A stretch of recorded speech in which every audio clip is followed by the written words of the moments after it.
Hello दोस्तों, last lecture में हमने कवर किए थे पर यूनिट सिस्टम और पावर सिस्टम ट्रांजिएंट से रिलेटेड जो प्रीवियस ईयर में क्वेश्चंस आए थे वो हमने कवर कर लिए थे। आज के इस लेक्चर में हम जो देखने वाले हैं वो है, पहले तो हम डिस्कस करेंगे कुछ क्वेश्चंस जो आपके पूछे गए थे एचवीडीसी से। तो मोस्टली एचवीडीसी के जो क्वेश्चन आए हैं वो सारे कैसे आए हैं, थ्योरेटिकल क्वेश्चन आए हैं, यानी कि आपके जो थ्योरी क्वेश्चंस हैं वो यहाँ पे कवर हो जाएंगे। उसके बाद हम बात करेंगे कुछ कोरोना के क्वेश्चंस, कुछ आपके ट्रांसमिशन लाइन से रिलेटेड क्वेश्चंस। तो यहाँ पर भी मैं एचवीडीसी के तो सारे जो थ्योरी के क्वेश्चन है सारे ही डिस्कस कर लेंगे हम। उसके अलावा बात आती है आपके ट्रांसमिशन लाइन से रिलेटेड जो आपके क्वेश्चंस आए हैं उनमें से दो तरह के क्वेश्चंस आपके आए हैं। एक थ्योरी बेस है। तो जो थ्योरी बेस्ड क्वेश्चंस हैं उनमें से मोस्टली मैंने आपको थ्योरी में ही वो पॉइंट्स कवर कर दिए हैं, तो आपको फिर से यहाँ पर उनको कराने की कोई रिक्वायरमेंट नहीं है। कुछ पॉइंट बच गए थे, जैसे कि कंपनसेशन लाइन से जो आपकी SIL सर्ज इम्पीडेंस लोडिंग पे क्या इफेक्ट आता है, वो इंक्रीज होती है डिक्रीज होती है और कौन से फैक्टर से इंक्रीज या डिक्रीज होती है, तो वो सब पॉइंट हम यहाँ पर डिटेल से डिस्कस करेंगे। तो ये तो हो गया आपके थ्योरी पोर्शन की बात। अब अगर न्यूमेरिकल्स की बात करें तो न्यूमेरिकल्स आपके डायरेक्टली फॉर्मूले बेस आए हैं। फॉर्मूले मैंने आपको सारे ही जितने भी केस बन सकते थे सभी केस के फॉर्मूले आपको बता दिए हैं। फिर भी कोई अगर डिफरेंट केस होगा तो वो आपका इस लेक्चर में कवर हो जाएगा। तो क्वेश्चंस भी हम वो वाले करने वाले हैं मोस्टली जो आपके अब तक जो हमने पढ़ा है उससे कुछ अलग हटके आए थे, उनको हम यहाँ पे कवर करेंगे। बाकी तो अब आप थ्योरी से ही सॉल्व कर लोगे। तो स्टार्ट करते हैं पहले हम एचवीडीसी पोर्शन से। देखिए फर्स्ट क्वेश्चन एचवीडीसी का जो प्रीवियस ईयर में है वो है, यहाँ पे हमें ऑक्सिलरी कंपोनेंट बताना है एचवीडीसी ट्रांसमिशन सिस्टम का इन सभी ऑप्शन में से, और उनमें से हमें टिक करना है। ऑप्शन दिए हुए हैं A B C D, इनमें से हमें आंसर टिक करना है। ठीक है। तो मैंने आपको एचवीडीसी ट्रांसमिशन में जितने भी कंपोनेंट थे सारे लिखवाए हैं। तो आपको पता है एक तो आपका कंपोनेंट आया था डीसी लाइन इंडक्टर, ठीक है, और एक था रिएक्टिव पावर सोर्स, ये दोनों थे। अब डीसी लाइन इंडक्टर का काम क्या है, इंडक्टर जो होता है वो नॉर्मल ऑपरेशन में तो आपको पता है कि डीसी के लिए कैसा काम करेगा, शॉर्ट सर्किट की तरह काम करेगा। बट जब भी अब नॉर्मल कंडीशन आएगी तब वहाँ पर इंडक्टर वर्क करेगा। और रिएक्टिव पावर की रिक्वायरमेंट तो होती है, आपको पता है कि रिएक्टिव पावर रिक्वायरमेंट आपकी इन जो आपके कन्वर्टर स्टेशन हैं उनको भी होती है। उसके अलावा आपके जो फिल्टर्स हैं, एसी फिल्टर जो एसी साइड में, वो ये रिक्वायरमेंट को पूरी करते हैं। सिंक्रोनस मतलब एसी साइड के जितने भी रिएक्टिव पावर के सोर्स हैं वो सभी रिक्वायरमेंट पूरी करते हैं। तो ये दोनों इसके ऑप्शन हो जाएंगे, वन एंड थर्ड। डिटेल से आप नोट कर सकते हो कि जो आपका डीसी लाइन इंडक्टर है वो क्या करता है, रिड्यूस करता है हार्मोनिक करंट को in the DC line and possible transient over current को। तो नॉर्मल स्टेडी स्टेट ऑपरेशन में कोई प्रॉब्लम नहीं करेगा, inductor as a short circuit काम करेगा। बट कोई ट्रांजिएंट अगर आते हैं या फिर हार्मोनिक करंट आता है यानी कि हाई फ्रिक्वेंसी करंट आता है, तो वहाँ पर जो इंडक्टर है वो ऑपरेट करेगा और उसको एम्पीडेंस प्रोवाइड करेगा। ठीक है। नेक्स्ट है आपके रिएक्टिव पावर सोर्स कौन कौन से होते हैं। रिएक्टिव पावर सोर्स तो ठीक है, ऑप्शन में ठीक हो गया। अब कौन कौन से हैं, एसी फिल्टर, ये मैंने आपको नोट कराया था, shunt capacitor, AC network, static compensator और सिंक्रोनस कंडेंसर, ये सभी आपके क्या हैं एचवीडीसी में भी क्या काम करते हैं, रिएक्टिव पावर सोर्स का काम करते हैं। सबसे इंपॉर्टेंट है जो एसी फिल्टर है, ये दोनों काम करेगा। एसी फिल्टर एक तो काम करेगा एसी साइड में जो हार्मोनिक्स आ रहे हैं उनको रिमूव करेगा, और दूसरा काम ये करेगा कि ये रिएक्टिव पावर्स भी प्रोवाइड कराता है। ठीक है, इंपॉर्टेंट पॉइंट हो जाता है। नेक्स्ट क्वेश्चन आया था एचवीडीसी ट्रांसमिशन किसके लिए यूज़ किया जाता है।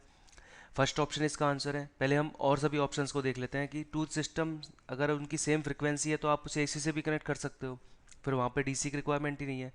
और रिएक्टिव पावर रिक्वायरमेंट का एलिमिनेट करने के लिए हम एचवीडीसी यूज़ नहीं करते हैं। मिनिमाइज हार्मोनिक्स को करने के लिए यूज़ नहीं कर सकते हैं। हम कब यूज़ करते हैं, जब आपको बल्क पावर ट्रांसमिट करनी होती है और वो भी वेरी लॉन्ग डिस्टेंस में। ये मैंने आपको एप्लीकेशंस में भी नोट कराया था। तो इस तरह के बेसिक क्वेश्चन यहाँ से बन सकते हैं। नेक्स्ट जो क्वेश्चन है वो है आपका, एक क्वेश्चन आया था जिसमें पूछा गया था कि रिएक्टिव पावर की रिक्वायरमेंट आपको एक्चुअल में उसमें ट्रू पॉइंट बताना था, यानी कि चार ऑप्शन थे उसमें से ट्रू पॉइंट आपको टिक करना था कि कौन सा पॉइंट है जो सही है, सत्य कथन है। इस तरह का क्वेश्चन था।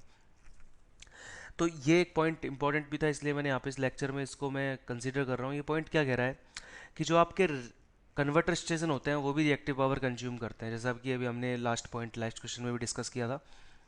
तो कन्वर्टर स्टेशन दो होंगे, एक तो आपका रेक्टिफायर होगा और एक होगा आपका, ये एक हो गया आपका इन्वर्टर। रेक्टिफायर है और एक क्या है, इन्वर्टर है।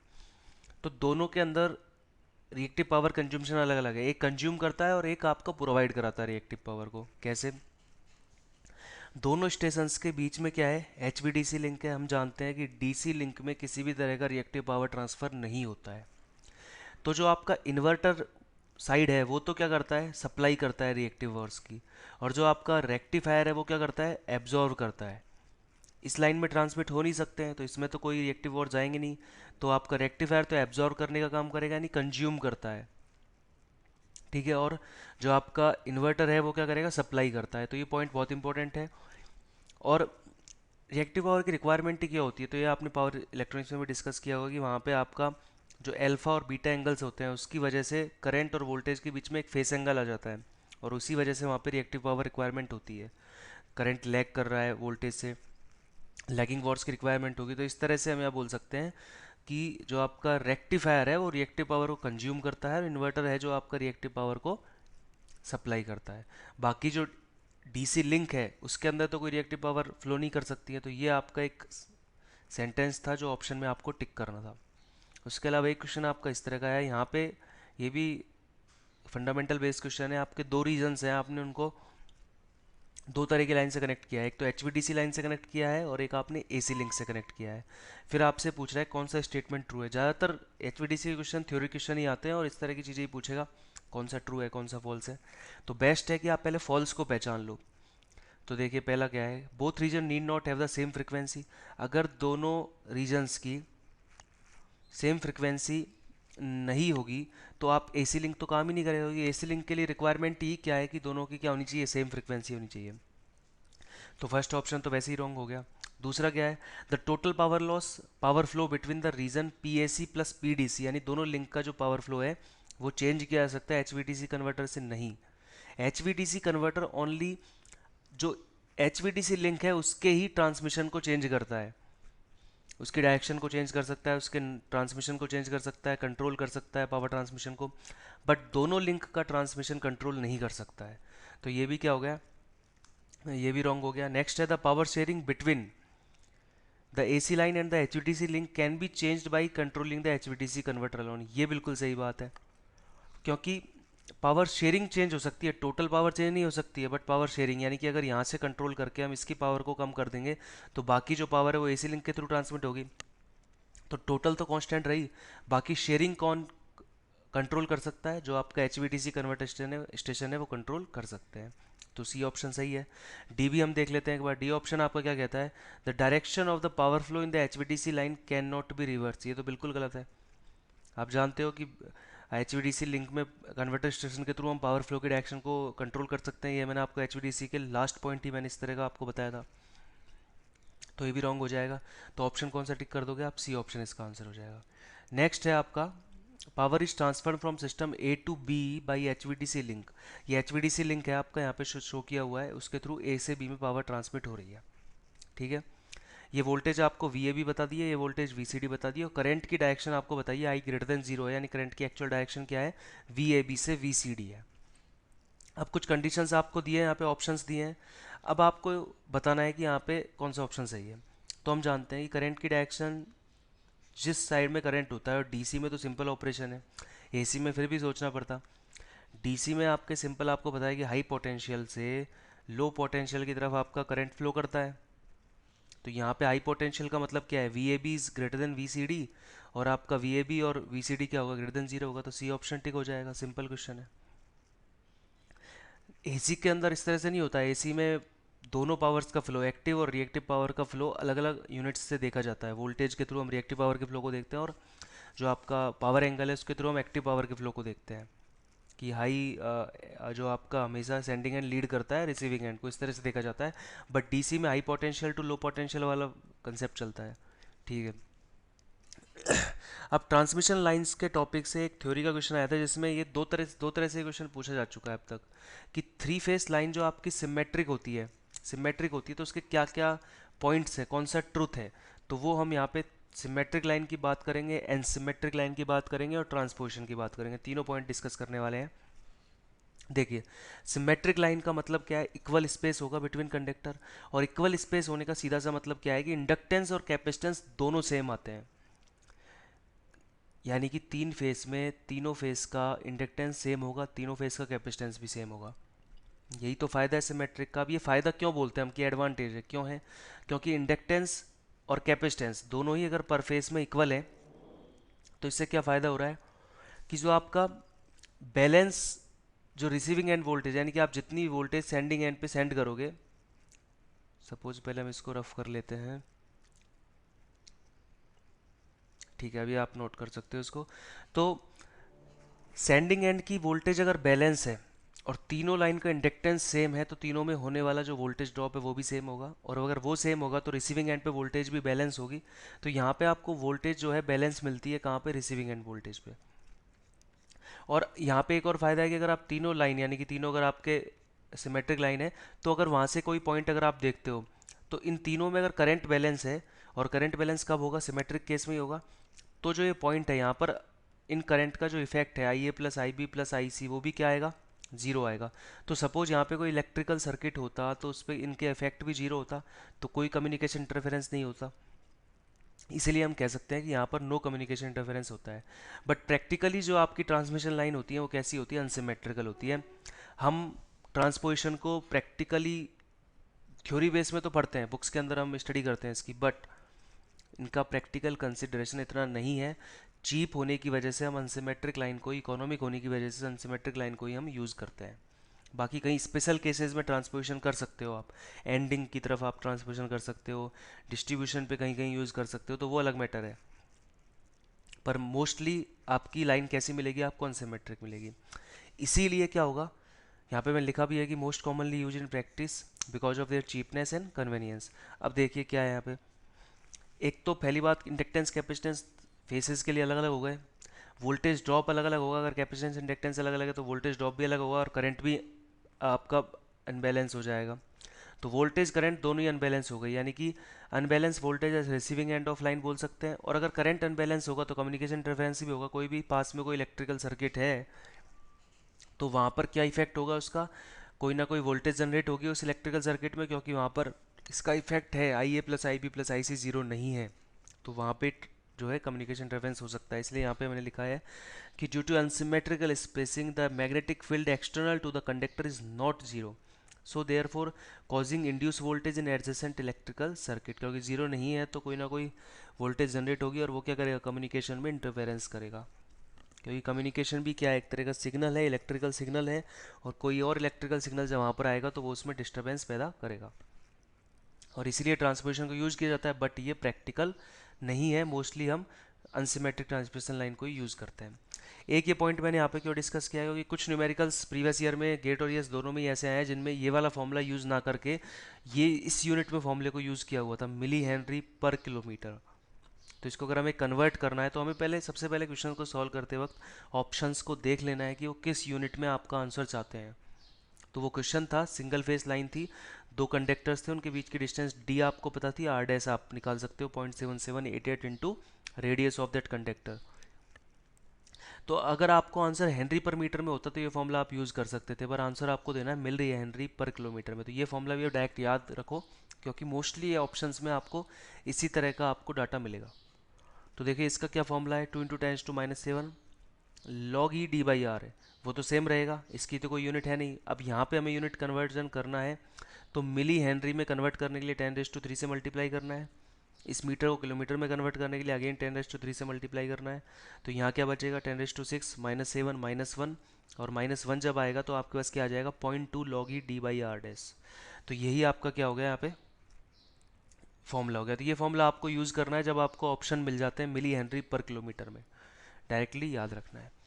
अब मैंने जैसा कि आपको डिस्टॉर्शन लेस लाइन जब मैं आपको बता रहा था, और वहाँ पे मैंने आपको ये कंडीशन भी बताई थी, ये कंडीशन प्रीवियस ईयर में गेट और यस दोनों एग्जाम्स में पूछी जा चुकी है। डायरेक्टली कंडीशन पूछी थी डिस्टॉर्शन लाइन की कंडीशन क्या होती है। बट ये एक ऐसा टॉपिक है, ये पढ़ा जाता है एक्चुअल में जब हम कम्युनिकेशन की स्टडी करते हैं। कम्युनिकेशन में जब हम रेडियो वेव प्रोपोगेशन पढ़ते हैं, या फिर आपका माइक्रोवेव कम्युनिकेशन है जहाँ पर भी ट्रांसमिशन लाइंस आती हैं, वहाँ पर हम इनकी स्टडी करते हैं, क्योंकि वहाँ पर ये फैक्टर बहुत इंपॉर्टेंट होता है, डिस्टॉर्शन लेस लाइन बनाना। देखिए, इसको अगर आपको डिटेल से समझना है तो मैं आपको यहाँ पे समझा देता हूँ, इसलिए मैंने इस टॉपिक को लास्ट के लिए छोड़ा हुआ था। फेस वेलोसिटी की अगर हम बात करते हैं, फेस वेलोसिटी निकालने का जो वेलोसिटी यानी कि जो आपकी ट्रांसमिशन लाइन है उसमें जो सिग्नल है उसकी जो वेलोसिटी है यानी कि फेस वेलोसिटी, उसको निकालने के लिए बेसिक जो फॉर्मूला है वो होता है ओमेगा अपॉन बीटा।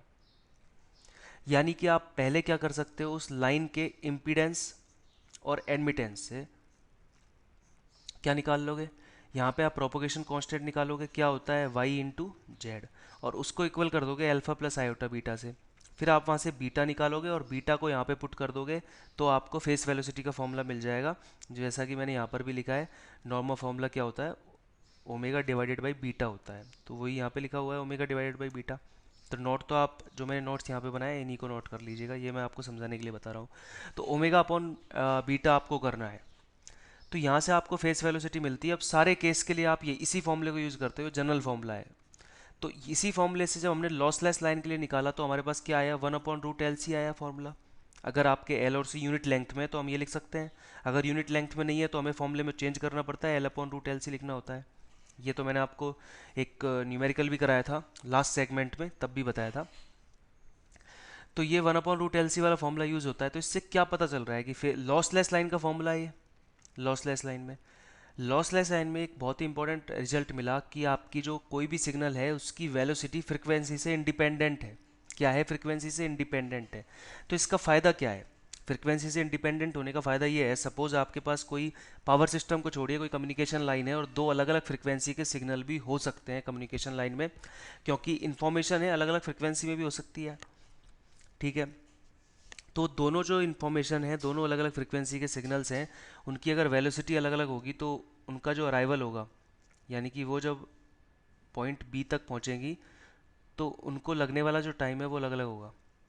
तो इन्फॉर्मेशन को लगने वाला जो टाइम है वो अलग अलग होने की वजह से सिग्नल जो आपके पास रिसीवर साइड में पहुंचेगा वो डिस्टॉर्ट सिग्नल होगा।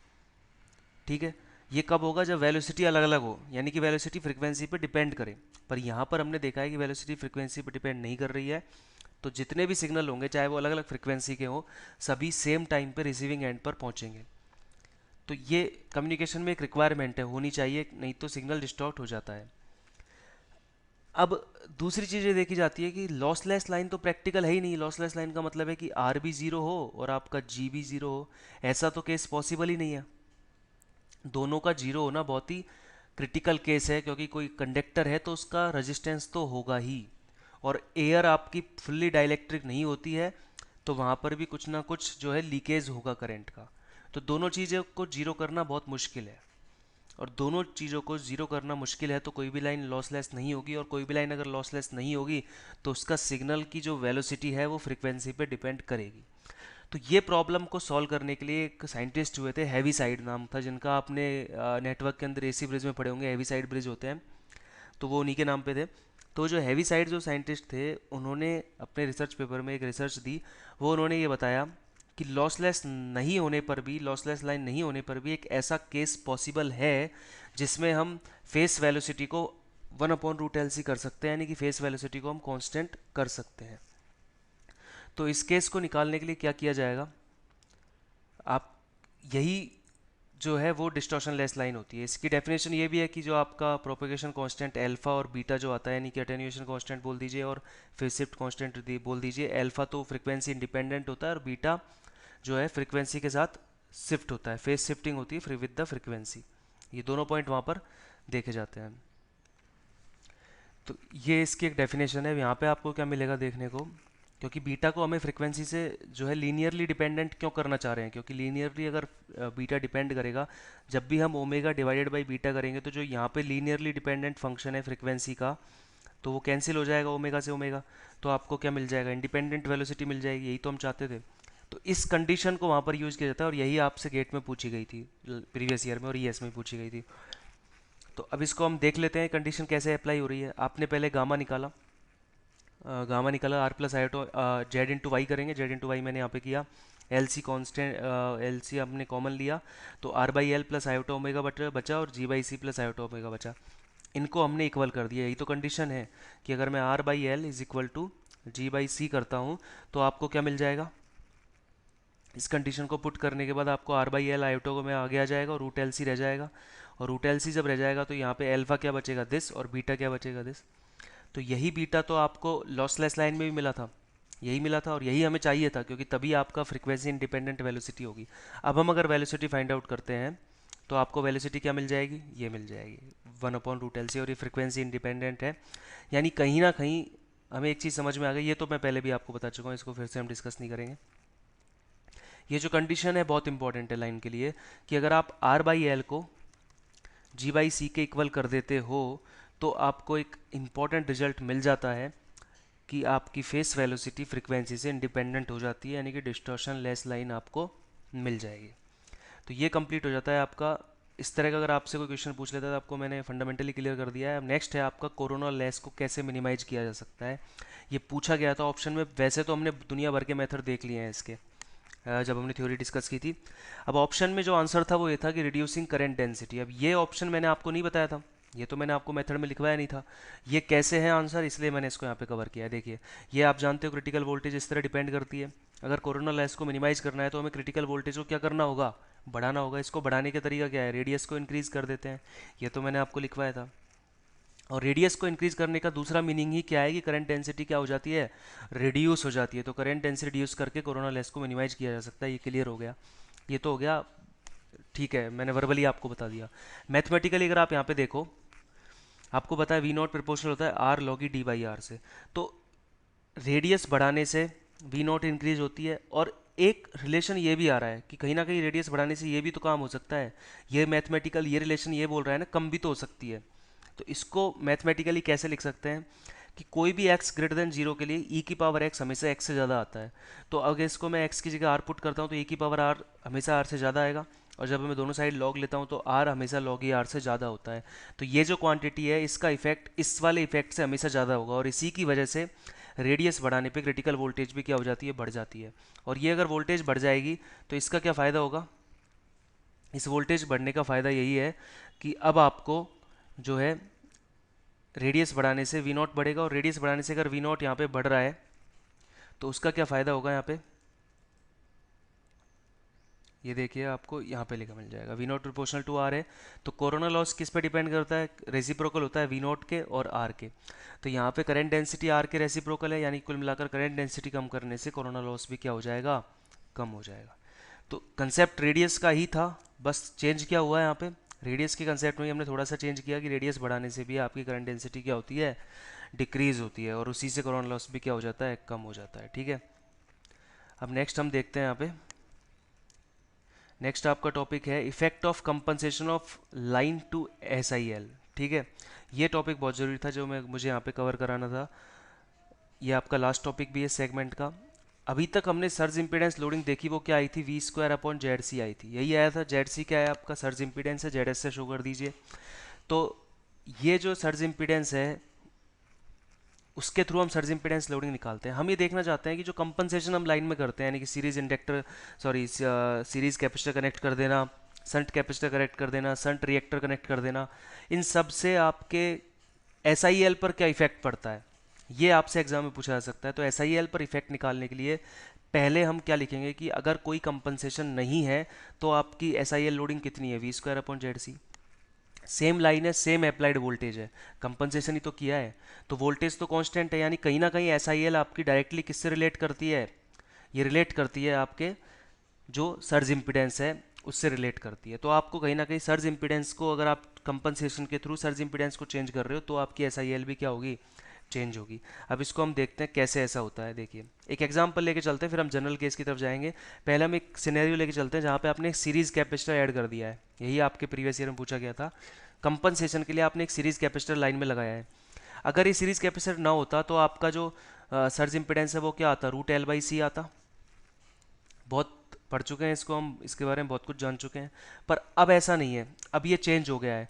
√L/C यानी कि आपने बेसिकली क्या किया, Y/C किया है ना यहाँ पे। ये आपका सॉरी, ये आपका क्या हो जाएगा, ये आपने Z/Y कर दिया, यही आपका सर्ज इम्पिडेंस होता है, Z/Y करते हैं हम। तो यहाँ पे आपने Z/Y किया, आपको √L/C मिल गया। बट अब आपने सर्किट में चेंज किया, आपने सीरीज कंपनसेशन अगर लगाया है तो CSE आपने यहाँ पुट कर दिया। अब हम निकालते हैं फिर से कि आपका सर्ज इम्पिडेंस अब क्या आएगा। तो उसके लिए पहले हमें सीरीज रिएक्टेंस निकालना होगा, √Z/Y करना है तो पहले Z तो निकालना होगा। तो हमने क्या किया, सर्किट क्या बचेगा, बायोटा ओमेगा L प्लस हो गया है कि इसका रिएक्टेंस कैपेसिटिव रिएक्टेंस, इसको हम ऐसे लिख सकते हैं एक्सएल कॉमन ले लेंगे, तो इसको मैंने यहाँ पर इस तरह से लिख दिया, एक्सएल कॉमन लेके ये आपका आ जाएगा। ठीक है, अब ये जो है पहले ओनली आयोटा ओमेगा एल आ रहा था, अब आपको इस फैक्टर से आपने इसको मल्टीप्लाई कर दिया, ये जो फैक्टर है ये इसके साथ आ गया है। तो इस फैक्टर को हम एक नया नाम देते हैं degree of series compensation. Degree of series compensation, जो आपका X C S C upon XL था उसको मैंने क्या बोल दिया, डिग्री ऑफ सीरीज कंपनसेशन। अब सीरीज रिएक्टेंस क्या हो गया, iota omega L multiply by this. पहले ओनली कितना था, आयोटा ओमेगा एल था, अब कितना हो गया, iota omega L multiply 1 minus gamma A C, यानी कि सीरीज कंपनसेशन की वजह से आपका सीरीज रिएक्टेंस है जो क्या हो गया, चेंज हो गया। ठीक है, तो अब इसको हम यहाँ पे अगर देखें तो आपका अब सर्ज इम्पिडेंस कितना होगा, iota omega L into 1 minus gamma A C. पहले कितना था, directly iota omega L divided by iota omega C आ रहा था, जिसको हम रूट एल बाई सी बोल रहे थे। अब ऐसा नहीं है, अब आपका चेंज होके कितना हो गया, इतना हो गया है। तो अगर हम चेंज होने के बाद सर्ज इम्पिडेंस लोडिंग निकालना चाहें तो वो कितनी आएगी, ये रिलेशन हमें पता है रेसिप्रोकल है, तो S I L one by S I L two is equal to Z C two by Z C one, reciprocal होने की वजह से। तो सेकंड केस में अगर एस आई एल निकालनी है, यानी कि विदाउट कंपनसेशन और विद कंपनसेशन में कंपेयर करके निकालना है, तो विद कंपनसेशन कितनी आएगी, ये फॉर्मूले से हम निकाल सकते हैं, मल्टीप्लाई कर देंगे Z C one by Z C two से। तो अब हम इसको जब करते हैं तो आपके पास आंसर क्या आएगा, ये आपके पास आंसर आ गया। ठीक है, तो ये यहाँ तक आप पहुँचे हो कि आपने पहले जो सर्ज इम्पीडेंस लोडिंग थी वो क्या थी, ओनली क्या रही थी आपकी V square upon Z C. अब यहाँ पे जेड सी चेंज हो चुका है, और चेंज होने की वजह से जो कुछ फैक्टर में चेंज आया है वो कितना आया है, पहले वाली को हमने डिवाइड कर दिया 1 minus gamma C S C से। तो अब आप इसको सब केस के लिए निकाल सकते हो। ये तो हमने एग्जांपल लिया था सीरीज कंपनसेशन का, अगर यहाँ पे संट होता तो भी निकाल लेते, और संट इंडक्टर होता तो भी निकाल लेते। आपको क्या निकालना है, कुल मिलाकर के चेंज होने के बाद करेक्टरिस्टिक इंपीडेंस से निकालना है, यानी कि रूट जेड अपॉन वाई, और इसको आपको सिंक्रोनस इंपीडेंस लोडिंग के फॉर्मूले में रख देना है, कौन सा formula, V square upon Z C. तो आपको नई सिंक्रोनस इंपीडेंस लोडिंग, नई सर्ज इंपीडेंस लोडिंग मिल जाएगी आपको। मैं बार बार सर्ज को सिंक्रोनस बोल देता हूँ तो इससे आपको कन्फ्यूजन नहीं होता है, ये सर्ज है नॉट सिंक्रोनस। तो सर्ज इंपीडेंस लोडिंग आपको मिल जाएगी रूट जेड अपॉन वाई से। ठीक है, तो सीरीज कंपनसेशन, संट कंपनसेशन और संट इंडक्टर कंपनसेशन, तीनों को अगर मैं कंबाइंडली एक फॉर्मूले में देना चाहूँ, आपको फाइनल रिजल्ट याद रखना है, तो मैं क्या बोल सकता हूँ यहाँ पे, ये आपका आ जाएगा जेड एस विदाउट कंपनसेशन क्या था, रूट एल बाई सी था, ये तो आपको पता है। अब यहाँ पे मैंने विद कंपनसेशन को क्या बोल दिया है, जेड एस सी बोल दिया है। अब जेड एस सी का अगर सारे कंपनसेशन मौजूद हैं तो फाइनल फॉर्मूला क्या बनता है, वो आपका बनेगा, अगर हम जैसे हमने सी एस सी कंपनसेशन को क्या बोला था, सीरीज कंपनसेशन को हमने बोला X C S C by XL, उसी तरह से अगर हम संट कंपनसेशन यानी कि संट कैपिटल लगाते हैं तो उसके जो कांस्टेंट आता है डिग्री ऑफ कंपनसेशन, उसको हम बोल रहे हैं के सी एस एच। उसी तरह से हमने इसको जो है आपके संट इंडक्टर वाले को हमने ये बोल दिया है, संट इंडक्टर के कंपनसेशन को ये बोल दिया है। तो टोटल जो चेंज आएगा विद कंपनसेशन वो आपका क्या आ जाएगा, ये आ जाएगा। तो इसको आपको फॉर्मूले में नोट कर लेना है, ये आप इजीली डिराइव कर सकते हो। अगर आपको सीरीज कैपेसिटर के लिए समझ में आ गया है तो आपको इसके लिए भी समझ में आ जाएगा। तीन ही तो केस हैं, सीरीज कैपेसिटर, संट कैपेसिटर और संट इंडक्टर, तीनों से को कंबाइंडली अगर लिखें तो आपके सर्ज इम्पीडेंस में इतना चेंज आएगा। अगर सर्ज इम्पीडेंस में चेंज पता है तो आपको पता है कि जो आपकी सर्ज इम्पीडेंस लोडिंग है वो रेसिप्रोकल होती है सर्ज इम्पीडेंस के, तो आपका फाइनल क्या हो जाएगा, यहाँ पे फाइनल फॉर्मूला आपका विद कंपनसेशन जो आपकी सर्ज इम्पीडेंस लोडिंग है वो कितनी आएगी, दिस आएगी।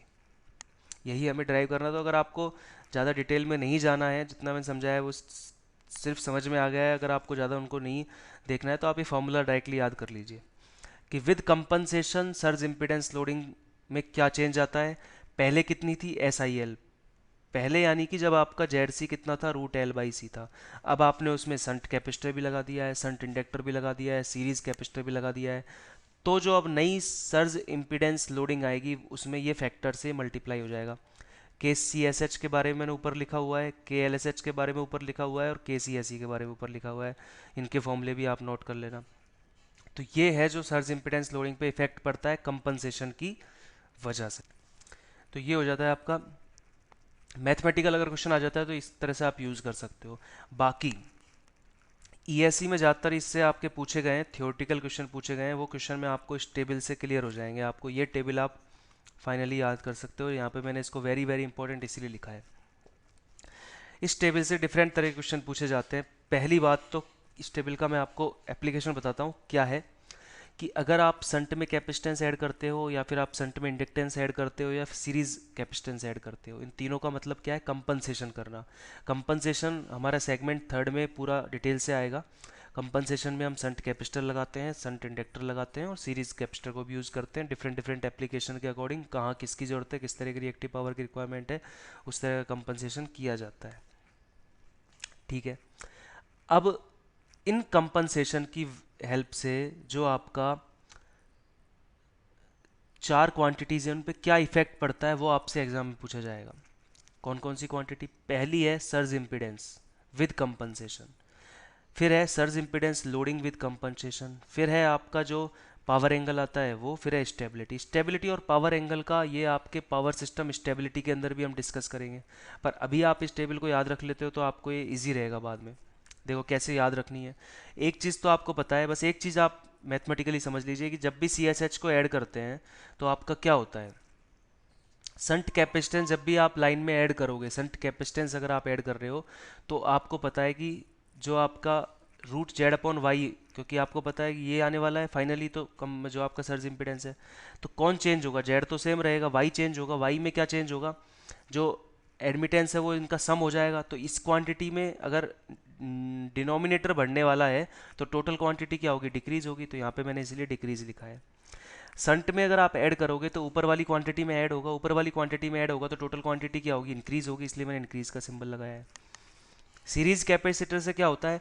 जो आपका न्यूमरेटर है वो क्या होता है? कम हो जाता है, क्योंकि L S H sorry series inductance minus, जो भी हमने एग्जांपल में भी देखा है, सी एस सी को हमने लगा करके भी यूज़ किया था जब सीरीज रिएक्टेंस आपका कम हो गया था, क्योंकि कैपेसिटिव रिएक्टेंस नेगेटिव साइन में आ जाता है। तो ये कम होगा, अगर न्यूमरेटर कम हो रहा है तो टोटल क्वांटिटी भी कम होगी, तो यहाँ पर भी क्या आ जाएगा? साइन कम का आ जाएगा। अब surge impedance loading surge impedance के रेसिप्रोकल होती है, तो अगर ये डिक्रीज होगा तो ये इंक्रीज होगा, ये इंक्रीज होगा तो ये डिक्रीज होगा, और ये डिक्रीज होगा तो ये इंक्रीज होगा। और सर्ज इम्पिडेंस लोडिंग स्टेबिलिटी को डायरेक्टली रिलेट करती है, यानी कि सर्ज इम्पिडेंस लोडिंग जितनी अगर आपकी इंक्रीज होती है तो स्टेबिलिटी भी क्या होगी? इंक्रीज होगी।